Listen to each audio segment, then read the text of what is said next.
Welcome to the Tipping Point panel. We're really excited today to have 4 amazing panelists here to discuss this topic. As context, last October, 5 restaurants announced that they were eliminating tipping. They were going to add a 20% service charge at that time. 3 of those restaurants are represented here among our panel. We have Allison Hopelain from Camino in Oakland and Vogler of Bar Agricole in Trou. Separately, Teague Moriarty, I'm saying your name, and his business partners had instituted a service charge with their new restaurant, The Square, similar to what they do at their fine dining restaurant, Sons and Daughters.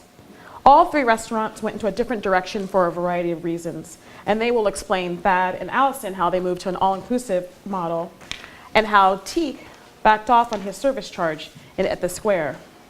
All these restaurants share the same philosophy of paying their employees better than the minimum wage, including their servers, paying for health care, vacation, and in some cases 401k. You will hear why they're doing that and what they care about. But first, we're going to talk to Bill Adams. He's a litigation attorney with Michelman and Richard Robinson, a law firm that has litigated cases on labor causes like tipping. And we're going to start off in hearing from him about the history of tipping in the United States, as well as hearing more about tipping in general and the case law in that category. So we're going to turn the panel first over to Bill to get started with us on the history of tipping. Thanks, Gwyneth. Hi, my name is Bill Adams. I'm a partner with Michelman and Robinson. We have 4 offices in California and 1 in New York. We are an industry-based civil law firm. We provide regulatory, transactional, and litigation services to 4 industries: hospitality, healthcare, insurance, and the digital media area. Today's topic is the tipping point, and I think it's an apropos title because the co-speakers that we have today are on the cusp of what I think is a new trend in tipping, and it's going to be increasingly popular.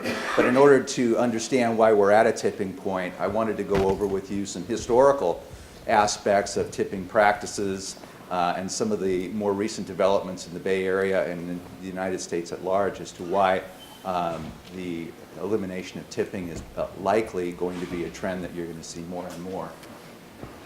So the United States is by and large the largest tipping culture in the world.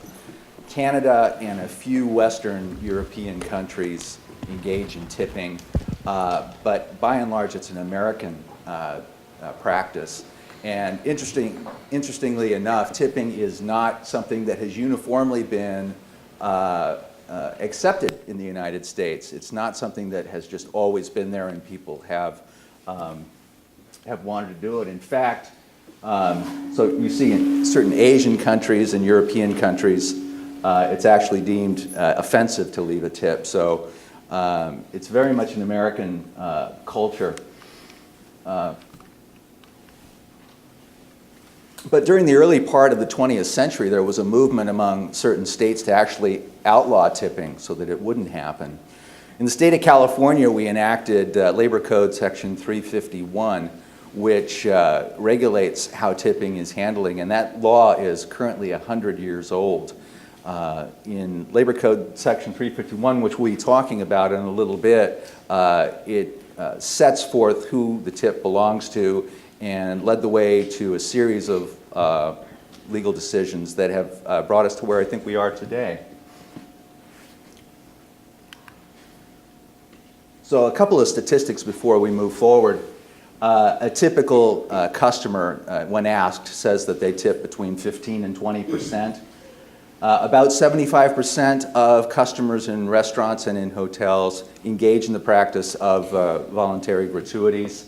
Although it's probably not a surprising statistic that in the last 5 years there's been a fairly significant decline in the tipping culture with our new economy. So some of the factors that have influenced whether or not tipping is going to continue, at least in the way that it always has been, is increases in minimum wage. This is a very, very hot topic in the Bay Area particularly. But you'll hear about issues about creating equality among the back of the house and the front of the house from some of my co-speakers a little later. And then there's the issue of tip credits, which is practice I'll explain in a little bit, but it's illegal in California. So we've had in the last year or so a radical increase in the movement on minimum wage. These are the figures that the minimum wage has moved up to in San Francisco and in Oakland. And we've also given you what those figures are going to look like over the next 3 years. This is particularly significant to the restaurant industry because approximately 25% of the minimum wage labor force in the Bay Area is affiliated with the restaurant industry. So this is a very significant development for restaurants, particularly the smaller restaurants. Oakland is now at $12.25, and Emeryville has now instituted, I'm sure that some of you have heard this, has instituted the most aggressive increase in the minimum wage in the United States, so that by 2019 they'll be at $16 an hour. So with those costs coming into play and the realistic pressures that particularly small restaurateurs are facing with that, I think that's in part why we're seeing at least an incentive at the employer level in considering the elimination of tipping. Seattle's also not nearly as radical as the Bay Area in terms of its rate increases, but you can see they are also looking to move the minimum wage up. So again, restaurants are hiring approximately a quarter of the total population of minimum wage workers. It's obviously affecting the bottom line.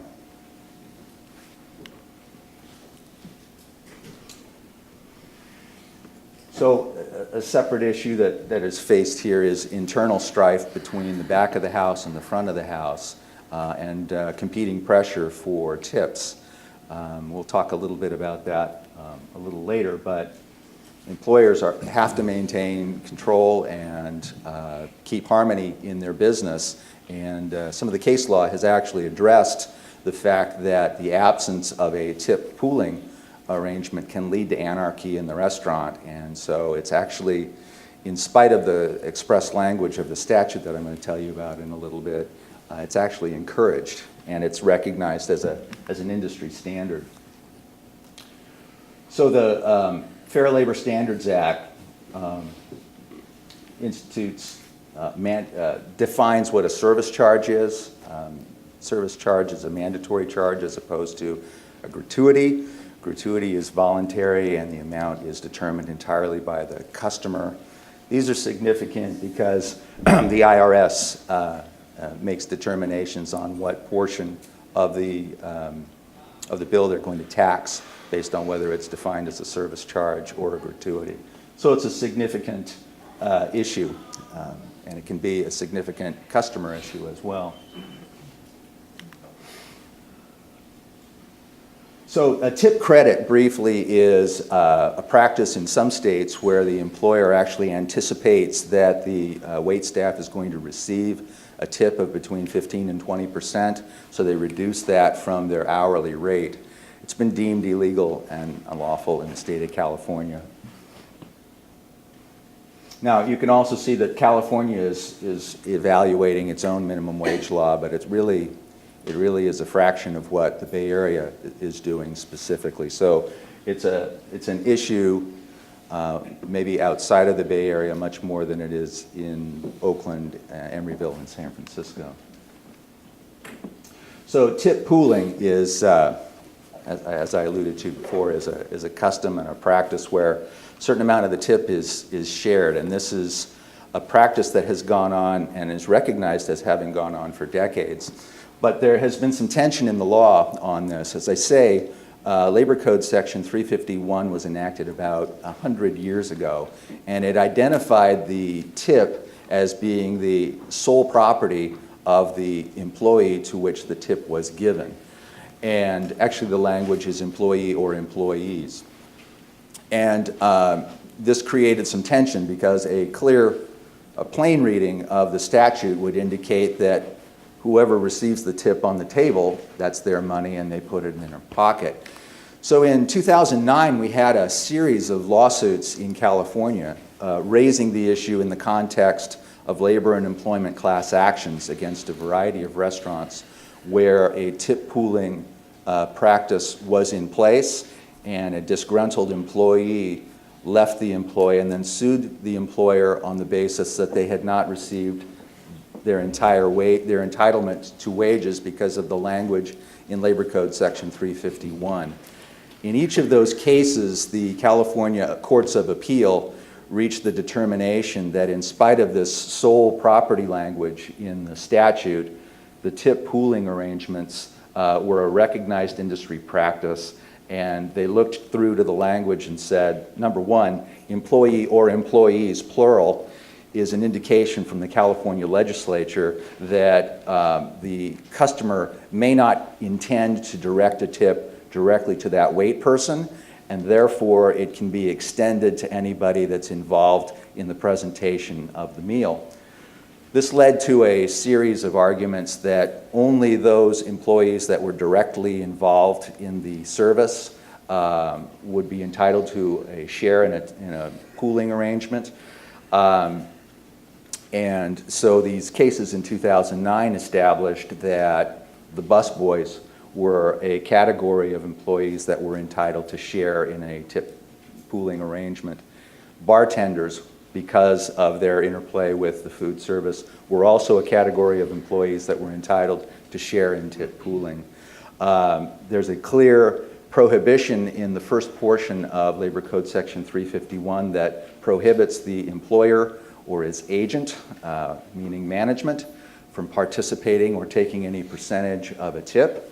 But that left this open question as to whether or not the back of the house, the cooks and the prep people in the back, were entitled to share in the tip pooling arrangements. That's not a subject that has expressly been covered by any California case. I will point out that the fourth case in 2009 was brought against Starbucks, and it had to do with the community tip jar that they leave in front, and a former employee brought a class action lawsuit in the context not only of a labor and employment suit on behalf of the employees of Starbucks, but they also characterized this lawsuit as a class action on behalf of the public at large under a Business and Professions Code 17200. The significance of that is that they weren't simply creating a dispute between employees and employers. They were bringing the public into this and saying that Starbucks was engaging in an unlawful and deceptive business practice. So I think that's an important point. That lawsuit was fought pretty vigorously by Starbucks. It went to verdict. The trial court determined that Starbucks was in fact violating the provisions of Labor Code Section 351 and imposed an $86 million verdict against Starbucks. They immediately took that to appeal, and the Court of Appeal, based on the cases that I've just described to you and some other cases, rendered the trial court's determination of that erroneous. They reversed it. They entered judgment in favor of Starbucks and eliminated the verdict altogether. So it's a significant issue, and depending on the size of your operation, the judgments can be rather large.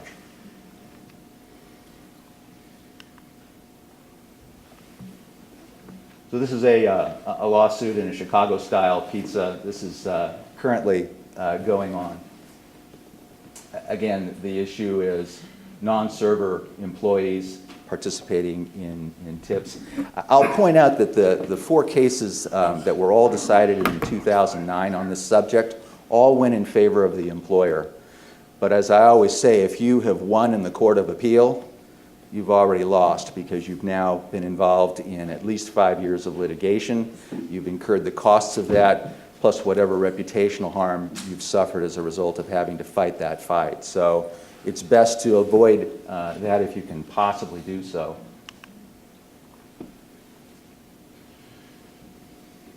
So again, we've had this increase in lawsuits all across the country. We have one that's just in the midst of settling in New York State right now. This is against TGI Fridays on the manner in which they distributed tips. This was initially settled, and then the federal court in New York this week invalidated a portion of that settlement agreement, and now they're back at the bargaining table trying to resolve this issue. So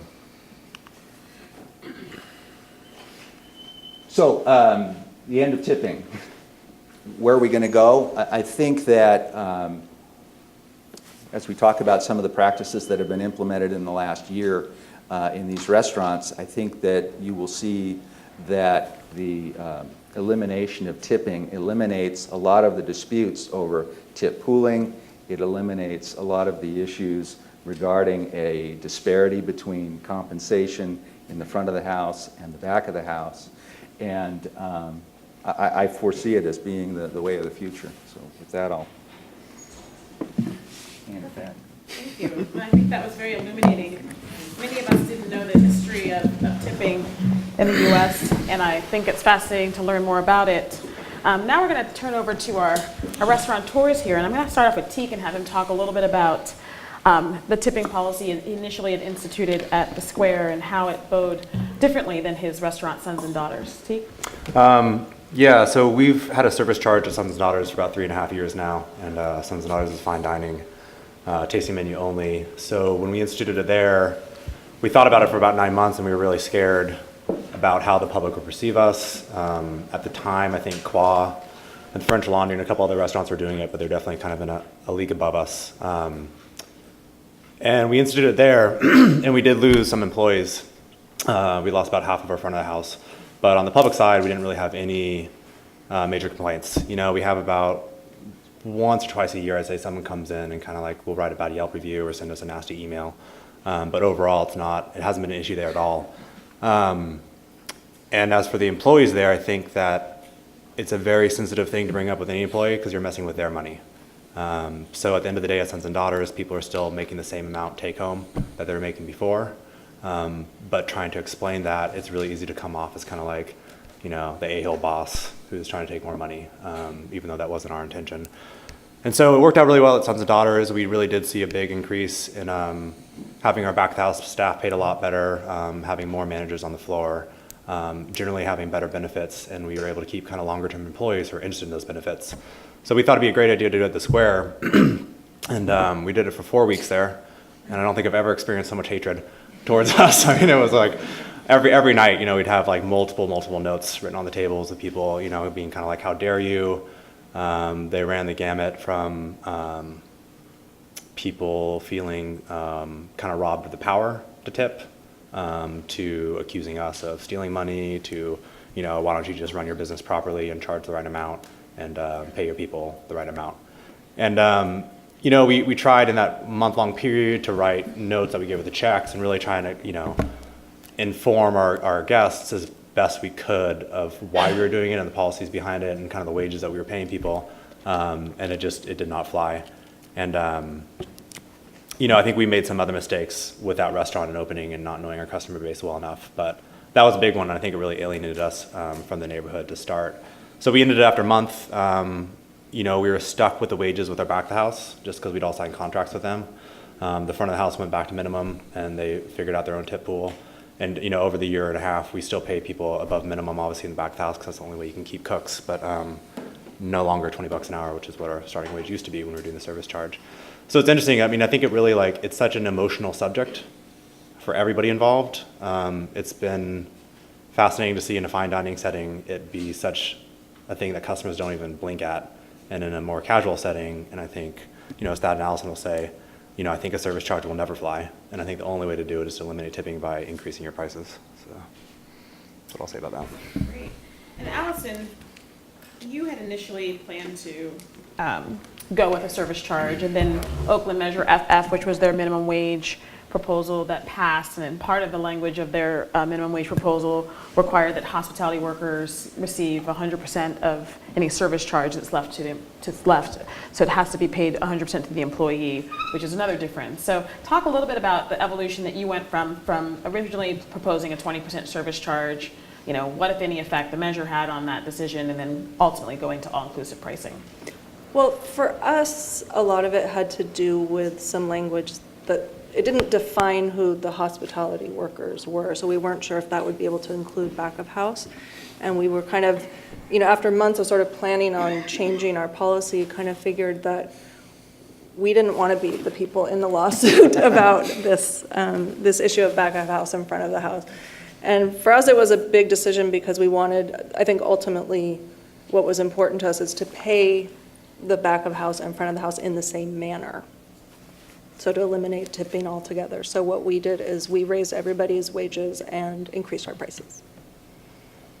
And how's that been for you so far? Just talk a little bit about Generally, I think it's amazing. Like, I love it, and it's definitely a big step, and it affects every part of our operation. But I think ultimately, in a really positive way,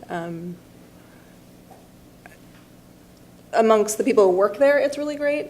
We did lose servers when we switched to this model, but we've also hired new people, and they've been really, really great to work with, and a lot of them are people who have worked in other industries and know that $20 an hour is not a bad wage, and that they've, one woman actually went from the original system to this system, and she said, I'm still making more than I made when I was at the top of my field as a social worker and a grant writer.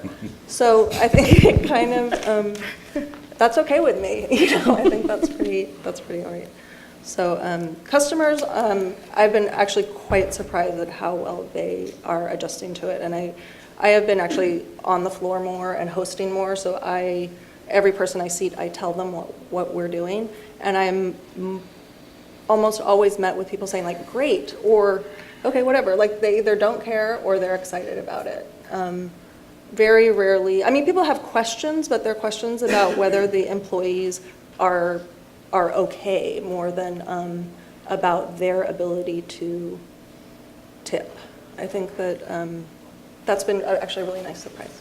And I think, just to that point, I feel like in Oakland, the minimum wage debate and how that happened was a lot different, and in terms of many more restaurateurs put something on their website, if they did a surcharge or service charge, they talked about Lift Up Oakland, and just maybe talked very briefly about how, kind of in Oakland specifically, how the community there embraced kind of the minimum wage and how they looked at their wage structures. Well, they voted for it, right. So I think that tells us that they want people to be making $12.25 an hour, and I feel like you can't live in Oakland on $12.25 an hour. So I'm not sure I understand the question. Well, just in Oakland specifically, the restaurateurs kind of took a different approach than here. Like, there's a lot more conversation. People put it on their website. There wasn't a real active, anti-minimum wage sort of sentiment. I feel like I can't really speak for other restaurants in Oakland, but I will say that I have talked with a lot of them, and the only people who benefit from minimum wage going up are the waiters and hosts and bartenders. And so to give the front of the house, a $3.25 an hour raise makes it impossible to ever give anybody else who works at the restaurant a raise. And it's, ultimately, there's not that much money to be made in the restaurant business, and the waiters cannot make all of it. And I think that, it is a huge shift, but I don't know, I think, maybe it's because I don't really have a huge long background in restaurants. I've worked in other fields. I think it's okay for employers to pay their employees. And I don't think that relying on the public to do it doesn't really even make that much sense to me, so. Bill, you wanted to contribute something. Yeah, I was going to say a big part of the popularity of the minimum wage law in Oakland was the messaging around the idea that we were raising the floor on poverty, and that if you had done a study over the cost of living in the Bay Area against what the minimum wage had been, a disparity had been created over the last 15 years, which is why I think that your policy in your restaurant actually it puts you in a position to align yourself with that political message, that you're voluntarily raising that floor and making certain that everybody across the board is benefiting from what the electorate had already said they wanted to see go into place. Maybe Thad, you could talk a little bit about it. Everybody talks about, some of the publications here are talking about how food's expensive, prices are always expensive in San Francisco. So when you were thinking about raising your prices so that you could move to all-inclusive model, what were you thinking about? How did you approach the situation? I mean, I should say, to be perfectly honest, that I make decisions pretty impulsively and intuitively, And I look to how Thad makes decisions to make my decisions. if not emotionally, and this one was no exception. But I think a couple of things. Just the general atmosphere in San Francisco has been so exhausting for the last few years, of healthy SF and surcharges and just this constant debate and this pressure to make prices seem as low as humanly possible. It's just such a big deal in I think it's a big deal everywhere, but I work in San Francisco, but like, how do you make prices seem as low as possible? And there's something really liberating about just saying, fuck it, let's just figure out what it costs to pay people what they should be paid and give them insurance and there's a real kind of liberating effect to that. And so part of it was just being tired of my whole life I've been working in restaurants and just you're always participating in gray markets, and I think a lot in retrospect I didn't realize how liberating it would be to just it sucks paying more payroll tax and it sucks paying workers' comp on what seems to be inflated revenue but at the same time it's very liberating just to be done with it and just to sort of be out in the open and to be for the first time in my life operating with complete transparency and complete legality and paying all taxes I could pay, you know what I mean? So I'm sure the government thanks you for that. well, I mean, restaurants want to be political institutions more and more these days. I mean, I don't put anything on the menu. I don't really want to engage in political conversations with guests, I just think they want to come to restaurants to relax. And we may be doing ourselves a disservice in that respect, but if you are progressive, you could pay your taxes, you know what I mean? So that's definitely, yeah, we all sell organic vegetables, but there's something nice about that too. So in a way, your money's where your mouth is, but I'm digressing. It's just when it was like, hey, it's going to be $15 an hour minimum wage, and my first impulse was, oh shit. And then the realization that that's not that much.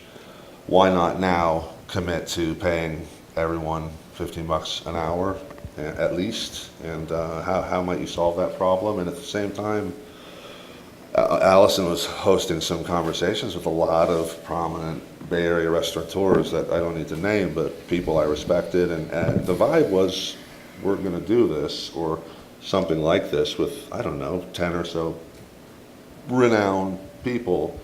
So it was sort of like great, and it's sort of like you jumping in the water and then turning around and your buddies are still up on the cliff. It's been a little bit like that, but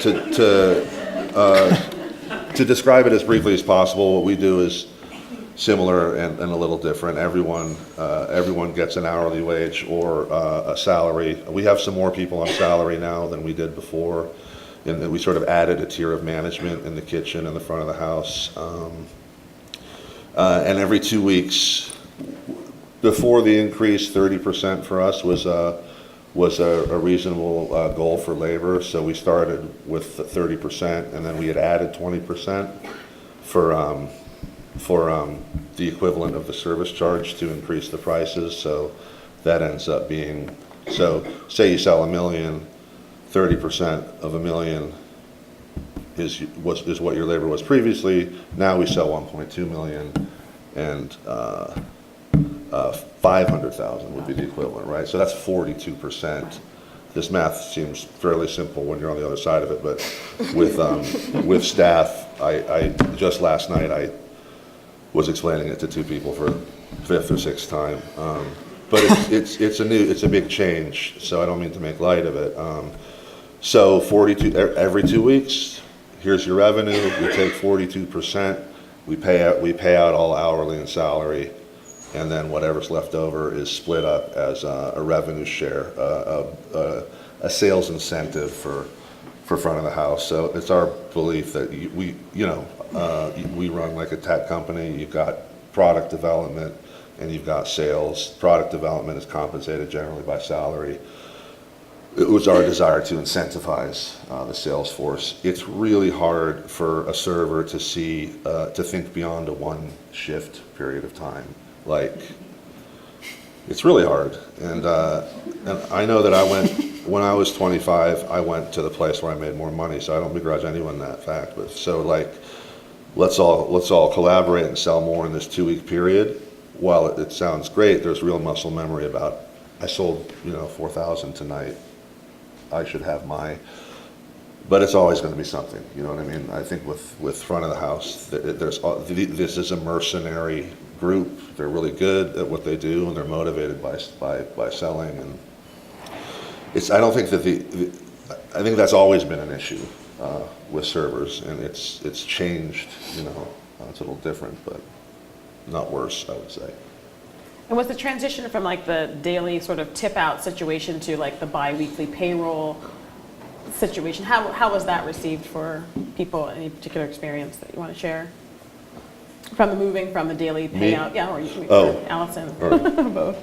Well, I mean, ours was a big change. People were used to walking with money, cash in their pocket. We did tips every night to getting paid every 2 weeks. So that we did a transition of like payroll advances to get them kind of caught up to something that they could live with. But it was, I think that we prepared everybody really well for it. That's great.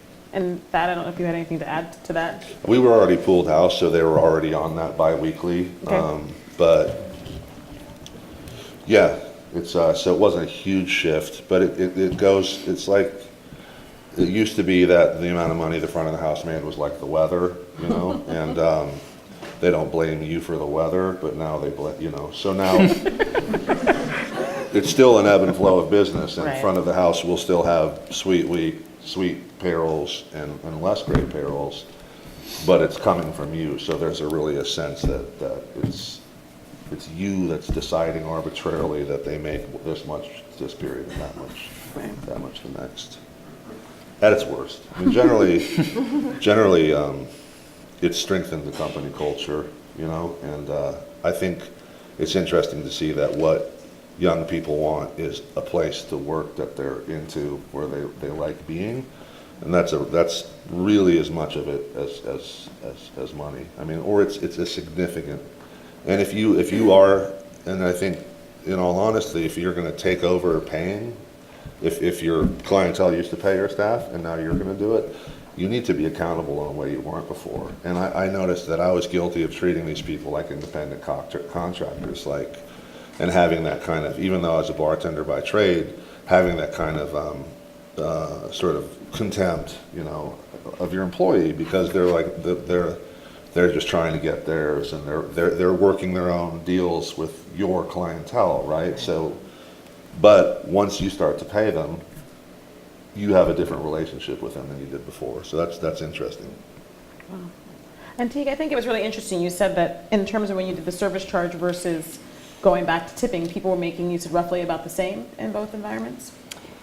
Yeah, and I mean, we had to, especially as, when we first did Sons and Daughters, we had, and at the Square too, when we were hiring new people, we had to promise them basically that they'd be making the same. And I made some deals with some of the, servers that I really felt like we needed to keep around, that if, they didn't hit this mark, then we make bonuses to make up for it. And now it's like I have, 3.5 years of numbers to show them, like, this is what your average paycheck is, and they can compare it to what they're making at similar restaurants. They know it's about the same, if not a little bit more. Yeah. That's interesting. And I think another thing that all of you brought up is the sense of professionalizing the industry. I mean, one of the conversations we were having earlier today was about increasing nobility, and part of it was this issue around professionalizing the career, particularly of server, because in other countries there's actually training for being a server. I mean, can you talk a little bit about how you think this plays into that culture, or what you've seen, if you've seen anything yet with your staff in terms of like the way they value their job, the way they see their responsibility? Yeah, I'll go first. Go again. Yeah, I mean, I think that was like one of the big reasons we did it at Sons and Daughters in the first place, was that we really wanted to see. I think, you know, it's like in San Francisco, you can really see the writing on the wall with rent, that like, you know, you're not going to have employees if you can't somehow raise everybody up together. So me and Matt really have wanted and been willing to take less, you know, earn less ourselves to try and keep a workforce, because in the long run, I think that's going to keep us a successful restaurant versus making more money in the short term.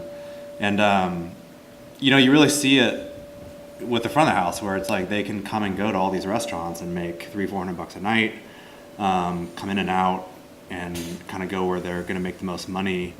And I've definitely found that I kind of have an older workforce than I used to have with the service charge. And you know, I really relate that a lot to the benefits. And you know, I have one guy who's worked with us for 3 or 4 years now, and he's had to go in for like 3 or 4 back surgeries, and for a slip disc. And you know, he's come up and thanked me, because I think at a lot of other places he wouldn't have the security where he knows he has a job to come back to. He has vacation, sick pay, and like fully covered health benefits, where he can go out for 3 months, come back to a full-time job, and know he's taken care of.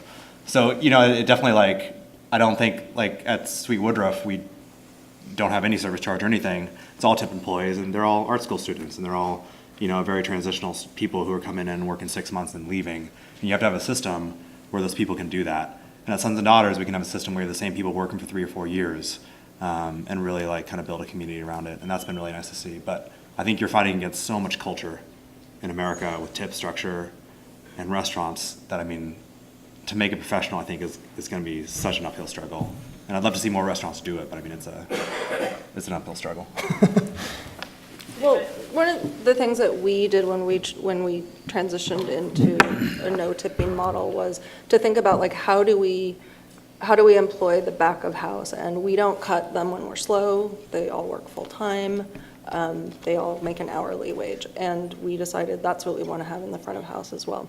So we, you know, are paying them less hourly than they were making in tips plus minimum wage, but we don't cut them when it's slow unless they want to go, because, you know, sometimes they have other stuff that they want to do. But, you know, we find other jobs at the restaurant for them to do. They can go prep in the kitchen, they can clean something, they can do inventory, they can do all of these things that, you know, normally all falls on the back of the house to do, or the way back of the house to do.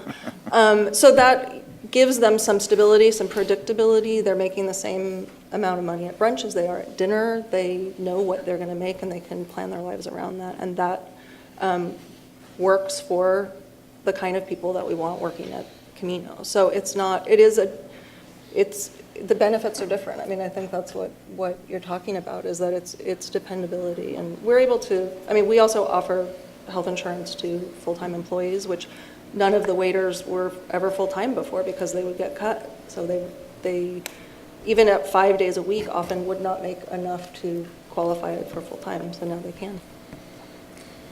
You know, there's this isn't a legal issue, but it's a sociological component to the elimination of tips. Cornell University did a multi-year study about tip disparities in this country, and that report was brought forward by the Freakonomics people, who've done a very nice job of pointing out that there are certain classes of people that receive typically larger tips than others. Women receive larger tips from men, men receive larger tips from women. Certain categories within women receive larger tips. And this eliminates a problem that nobody talks about by equalizing that, and creates, you know, inherently, I think, eliminates tension that may build in the house. So I can commend that report to you if anybody's interested in reading it. It's fascinating. And you don't see, and there's no legal, I mean, some people have asked the question, is there a legal concern to go to all-inclusive pricing in terms of like the labor code and tipping? Well, I think that the going to the no tipping reduces the risks of challenges on the labor code, particularly in the tip pooling environment. It certainly reduces the risks of tax inquiries. You know, if anybody's crazy enough to mount a class action on behalf of the public at large, there's very little you can do about that. But I think all in all, you'll find that the elimination of tipping does not increase liability exposure. It will decrease it. because it creates the transparency that Thad was talking about. I'm going to ask one last question and open it up to the public, but you brought up Teague profit. Thad, you brought up workers' comp and taxation, and I think the biggest challenge and concern that people have about instituting an all-inclusive pricing model is the hit to profit, a hit to if they have to repay investors. To the extent that you're willing to share, what can you talk about that difference? You know, was it a couple percentage points? Was it significant? If you had investors, were there investors that were concerned about it? Any of you would like to start first? Yeah, I mean, I can say that both places, even if you factor out the inflation of revenue, both places are showing growth year over year, and both places have showed greater profitability year over year. San Francisco's going very well right now, so you know it's always hard to put your finger on exactly what the story is. That's what makes restaurants so nerve-wracking. Is it takes a long time to accumulate data, like Teague was saying, and it's just you stand around trying to understand. Why are we slow? Why are we busy? Why are we, it's just, there's no science to it, so I can say it, there's been, yeah. Yeah, I mean, I'd say the same. I mean, Sons and Daughters has been increasing our revenue every year, so that's great. So from when I can't really compare now to 4 years ago, beforehand. But you definitely pay more in taxes. There's no way around that. But I think the kind of increased stability is worth the payoff for me personally. Yeah, I mean, I would agree with all those things. Like, it is probably too soon to tell. That was the last line in your presentation. Only time will tell. But my sense is that, like, overall, this will be a better situation for us. Great. Now your questions. I have one here in the front row. Kind of a two-part question, and I guess you all have slightly different answers for it. But the first part is, typically in the kitchen, we pay people based on seniority and ability, and then everyone who's tipped is minimum wage. So with your different models, I wonder how you vary pay for servers and other tipped employees. And then the other question I have is, I think a lot of our fears about raising raising prices and getting rid of tipping has to do with the end of the sales incentive to the server.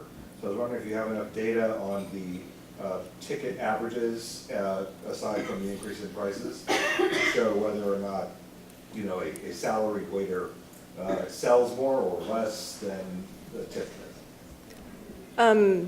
I don't have that kind of data. What I will say is we employ people the same way, front of house, back of house. So based on their experience, based on their abilities, and then there's some room to grow there also. So that's actually been a kind of a fun and exciting change. Is like waiters are managed like cooks are managed. Like if you can make more, and which is never the case before. You could hope to make more based on your tips, but you could not be guaranteed to make more. So that's been really interesting. And like Teague said, it requires more management to do that. But now I feel like our staff is better managed than they've ever been. One of the things that that's the question that comes up is like, will people work as hard if they're not working for $1 that they're going to take home at that moment? And we look to our kitchen and we're like, nobody works harder than these cooks. And they are not doing it because we're throwing cash at them at the end of the night. They're doing it because they believe in their job and they're happy at work. And that's how we want servers to be as well. So.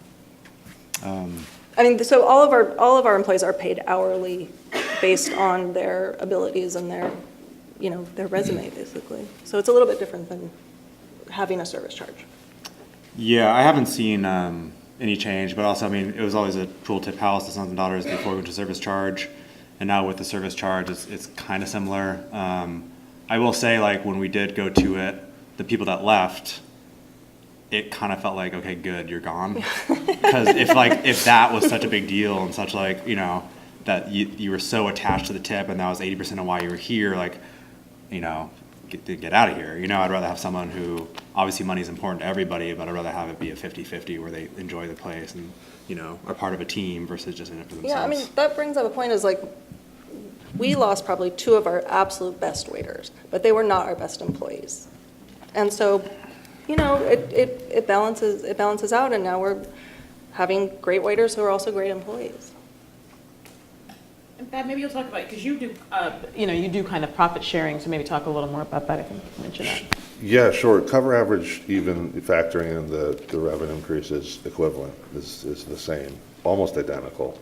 It's sort of a buck up, a buck down is kind of been the pattern, and on the year it's about the same. And yeah, we wanted to incentivize the sales force or the servers, so we did. Like I said, doing it that bi-weekly it's sort of that, it's hard, that's not sinking in, honestly, as quickly. We have our front of house turnover for the last 6 months after the initial exodus, which we had also, and I mean, of course, that's what you do when your staff leaves. You're like, well, fine. Yeah. You know? I don't That's need just you like when getting dumped, you know. I would have broken up with you first, you know. So you're not sad to see them go because they don't want to be there. So that's always kind of nice. But it's less turnover than ever in the tenure of the restaurant. But to speak more to your question, we really look at each. Like Allison said, we wanted to hire entry-level people and for them to grow with the organization. And we started by taking very good care of our senior people so that they didn't experience any fluctuation in income. But people that had been there less than 6 months, bussers, runners, they took a hit. They made less money than they were making before because the kitchen started to make more money. And we realized very quickly that we had to become, like Allison said, the kitchen, yeah, they work hard for an hourly wage, but also they're given a real trade. And to keep people in the kitchen, you need to be teaching them that trade. And we realized in the front of the house, it has to be the same. We have to be really educating people well and giving them the sense that they're learning this business. Whereas before it was really like throw them in the, it's like a barber shop where you give them their chair and they start cutting heads, and it's, it's different now. But we have a very some people we incentivize with a little greater hourly. Some people that had been there for a while, we decided that they would, I have a family, and we negotiate a salary. So it's pretty cool to be able to negotiate with each person a compensation package that suits them. Some want to gamble more and get a greater revenue share, and some want more stability. Peter? Hi, this question will be for Teague. I think all of you have mentioned restaurants, and with the exception of Teague's Restaurant Square, you're all pretty happy that you went this way. It worked out for all those other restaurants. Teague's Restaurant Square didn't work out. Teague, why do you think that was? And also, if you had it to do over again, and you were going to go non-tipping the Square, would you market it differently?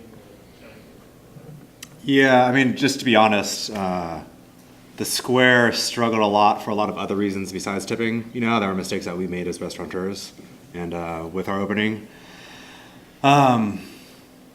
With the service charge, I really like, my experience was that I think service charges will only ever work at fine dining because I think there's a cultural history to that.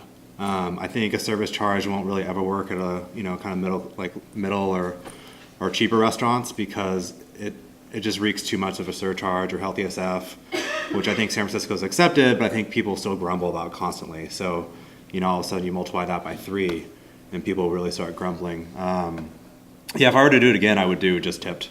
I want to do an all-inclusive price, but I mean, honestly, it was such a scary experience for us and almost put us out of business there that, at the end of the day, it doesn't matter how good you want to treat your employees if you can't afford to pay them in the first place, so.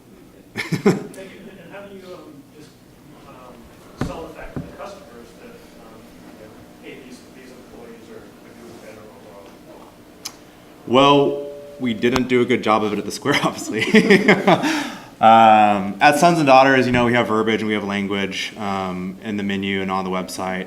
And we've also always done a 15% service charge there. So it felt low enough that it wasn't really treading on people's kind of sense of wanting to add extra. And we do have a tip line there, so people do add an extra 5% on average. That does go to the front of house staff. Yeah, at the Square, we really tried to educate people. We had stuff up on the website. We printed out a whole little kind of paragraph to put on all the checks. But I mean, I think Thad said earlier, like at the end of the day, like no one wants, you don't go to restaurants to have a political statement made. You know, you're going to a restaurant to relax, enjoy, drink, have a good time with your friends. And really that was kind of like an overwhelming thing we got from people was just like, we don't care what your reasons are for doing this. We don't like it, and kind of shut up and stop trying to shove it down our throats. In the East Bay, it's political. Yeah, maybe this wasn't political. People go out to be political. Yeah, so I think that's why like having an all-inclusive pricing, that's what overwhelmingly we heard back from people. Like if you want to pay your people better, just raise your prices. And I think that really is going to be the solution you see in more and more restaurants. Question over here. I think get a question. Will front of the house be less incentivized to sell wine, particularly expensive wine, if they're not getting tipped out on it? I think that's. Did we hear the questions about wine, whether or not there's an incentive less to sell expensive wine because of the tipping out? Obviously, it takes him out of effort to open a cheap bottle of wine. It's an expensive one, but obviously people often tip on the expensive one. Our staff makes more money if they sell more wine, so my hope is yes. But if you're eliminating tipping, they're not going to get a tip on the $2,000 bottle of wine, correct? They're still going to get whatever their salary is for the evening. I mean, I think it's a semantic issue. If sales go up by 20%, the revenue share goes up, and a server's percentage of that revenue share goes up. So the net result is the equivalent of getting a greater tip. So you sell more, you make more. But if you sell more on, it's different from selling more on the night. It's selling more over a 2 week. If the group sells more as a group over a 2 week period, the group makes more. So someone that works a busy Saturday night is relying on someone that works a slow brunch the same week. If that makes sense. All right. I think that's right. You next. I'm sorry. So, what do you pay these people? I mean, what do your servers and your bussers make on average or at the bottom, and then if they advance to the top, what's their hourly? So, And right, sorry, and the two part is, if you're willing to share, what is your labor percentage?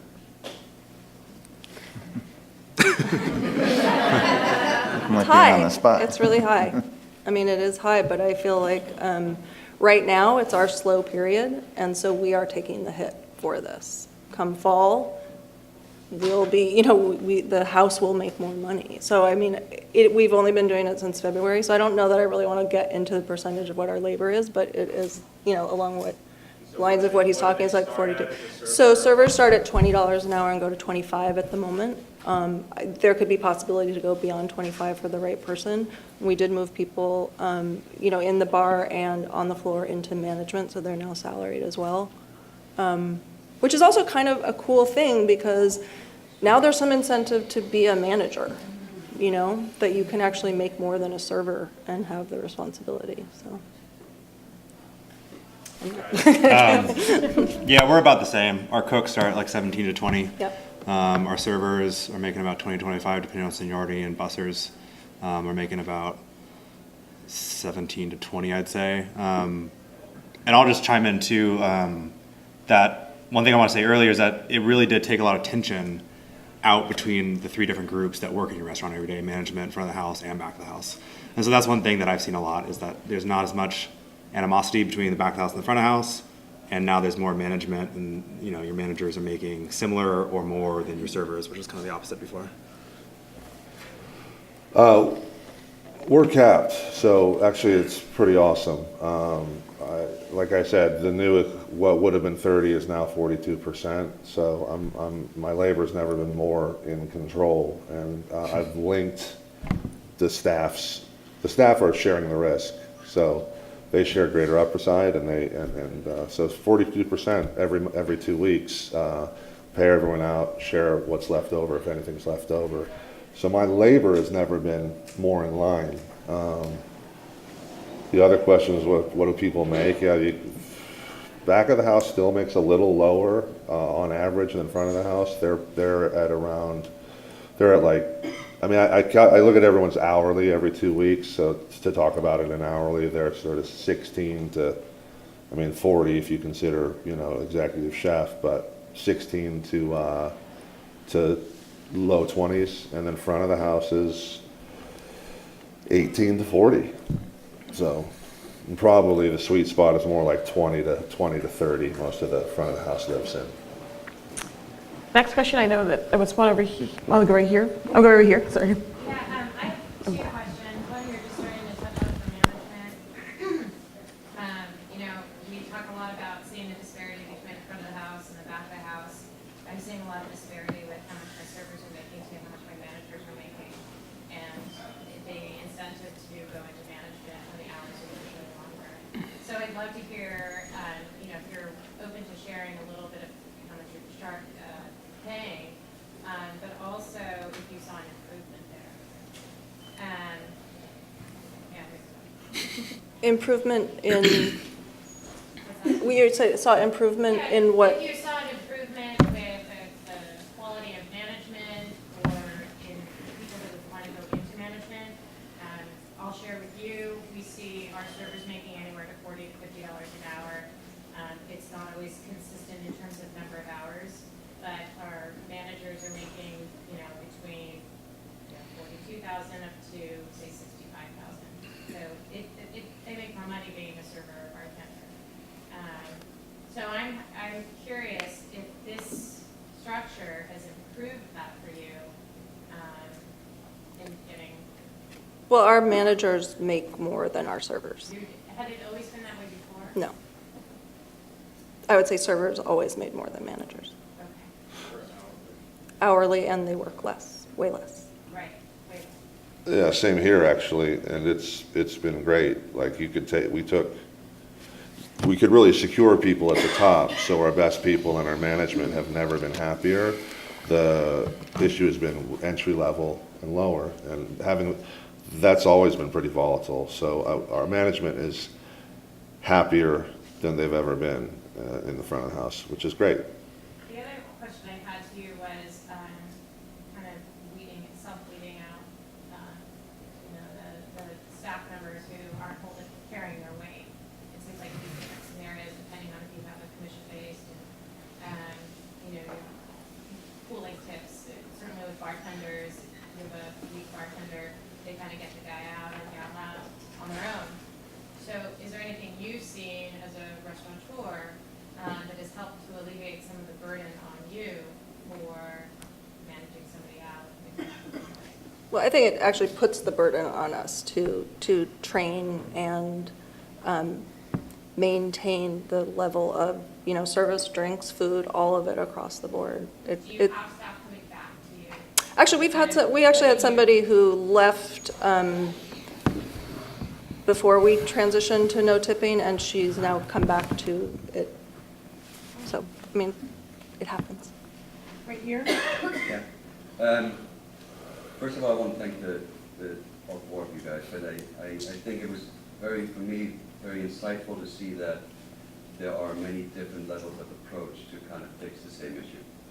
That it's not a one-size-fits-all issue that we're dealing with here, but it obviously is a trend in which direction a lot of people in their heads in this industry are going, and you guys are putting it into practice. So thank you for being the pioneers out there for that. But then to your point, that where you feel like you were jumping in the water and all of a sudden you were looking at everyone still setting.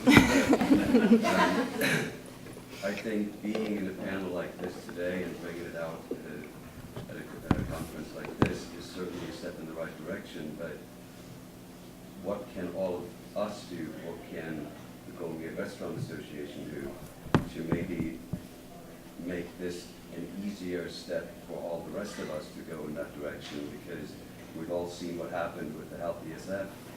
A lot of people resisted it, and some people, it kind of organically evolved, and it's still an issue that's being approached in very many different ways. There's never really been a unity on it, and I think if we, and more of us, are going to be confronted with that once we hit $15 an hour at least then. So it would be nice to have like some sort of a game plan that would level the playing field and make us all go in with one voice and with one kind of unity, so that servers do not really can say, well, I don't want to work here anymore because I can still go to the other place that has the old system, so to speak. If everybody's doing the same thing, we alleviate that point. Well, come on then. I Water's mean, fine. you know, it's interesting because I feel, We're just asking, like, what would be the right platform for Well, that? I mean- How can we get And- more people doing the same thing at the same time? And that's one of the reasons that we had this panel. I mean, this has been a topic that I've gotten a lot of questions about from a lot of different restaurateurs. People have been flirting with the idea. Obviously, everybody really wanted to hear what everyone on this panel had to say because they wanted to know if it confirmed their fears or, you know, was actually encouraging. And I think that's part of the conversation. Obviously, as a trade association, we can't do price fixing, so we cannot tell everybody to go in a particular model. That's something that each individual person will have to do on their own. But I think having these dialogues and conversations around how it's worked out, what people have done, the best practices is really kind of the step forward. I think the press has been starting to cover that. We do have members of the press here and listening to this panel who are in the audience or writing about this as well. And I think as more people start to hear about it, I've been hearing about this happening in Philadelphia and Chicago and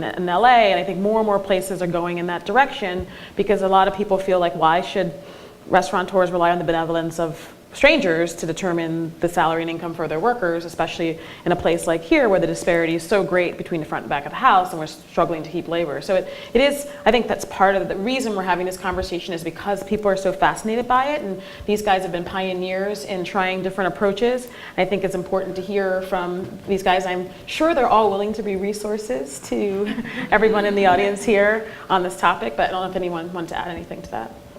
I mean, yes, I definitely wish more would do it, and I think that, right, you are out on a limb in showing pricing that at first impression is disproportionately high.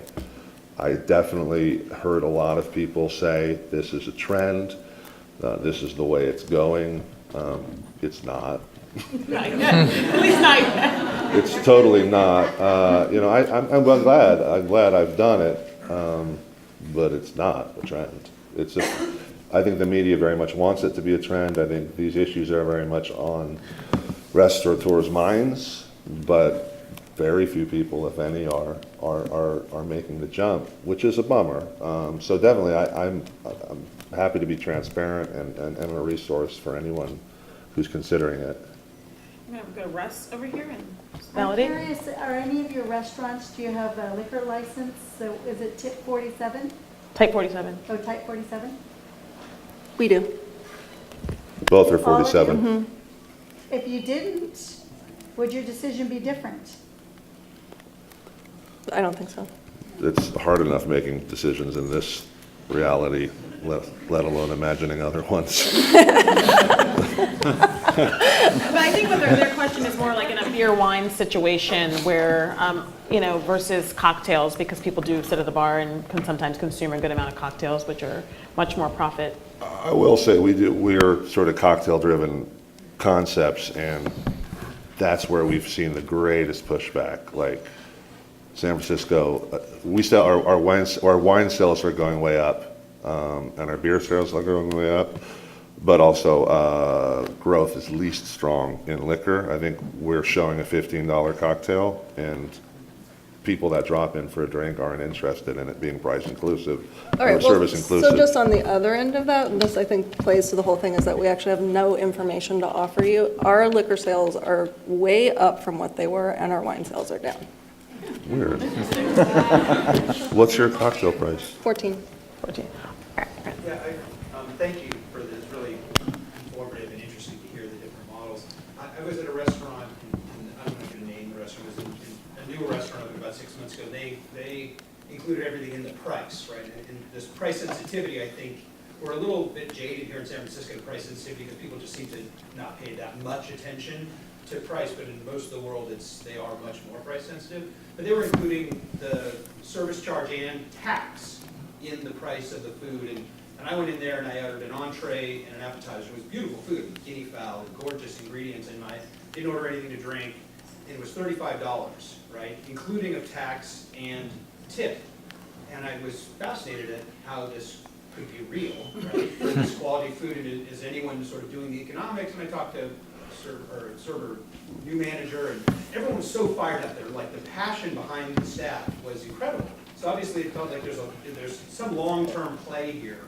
But I'd asked you, what's the P&L look like? Because actually people used to work in one of my restaurants a few years ago. It's like, oh, we haven't really looked at that yet. And I'm wondering, obviously, is there any advice for people who are jumping off this cliff? And, your example of going from 30% to 42%, the cash flow was $700,000 in both models, right? $1 million to $3 million and $5 million. So there's the only difference you're paying is the taxes maybe with workers' comp is that little bit of piece. So it makes sense what you're doing to me. And you said having to eat this little bit of tax side is transparent.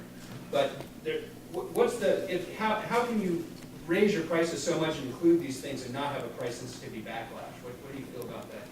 You were saying, that was your thought. Well, I think I know what restaurant you're talking about, and I have the same experience. This feels really reasonable, which is like why I kind of think it's the future. Sons and Daughters is a taste menu only. It's fine dining, it's high end. I mean, and we have a farm too, so we have this really jaded. Or it's hard for me to look at it and compare it to other restaurants because we're operating on like a 19% food cost all the time because of the farm, and that's included in our labor. So it's interesting, and once we include that, it gets closer to 30, but it's still different with fine dining. Yes, I don't know if I'm the best way to do it because I think a service charge, it really is not being as upfront with including in the price. And I think if we have the service charge on top of Sons and Daughters, and all of a sudden our meal's around 140 versus 115, which does make a difference. And we did do a jump from 98 about 6 months ago to 115 for our tasting menu, and that was scary for us because that 3, going to 3 is really different than 2. So.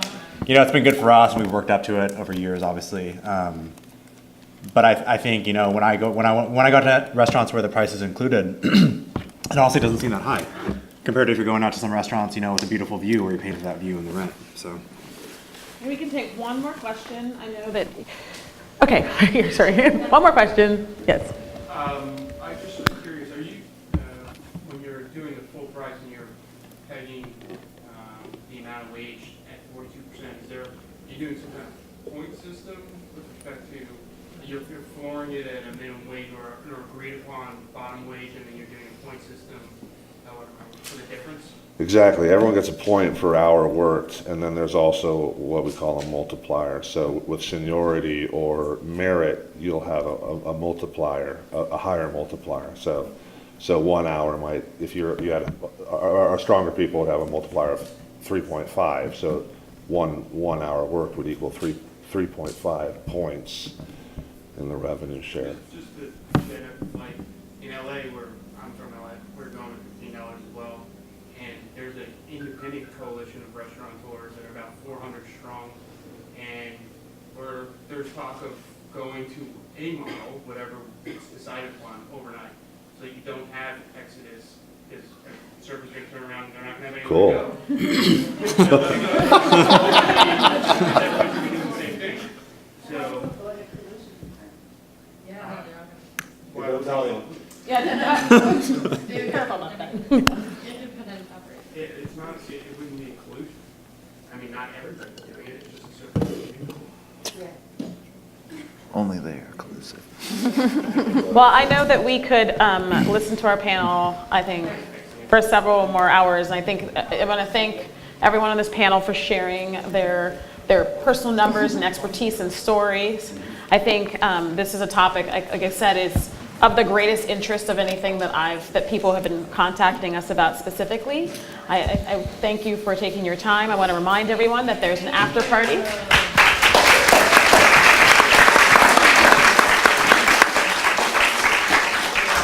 There's an after party immediately following this over at Bick's Restaurant, and there'll be wonderful snacks from Chef Emmanuel Ng and wine from White Heart Vineyards and cocktails and more. So I hope you'll join us at 56 Gold Street. It's literally like 2 blocks away.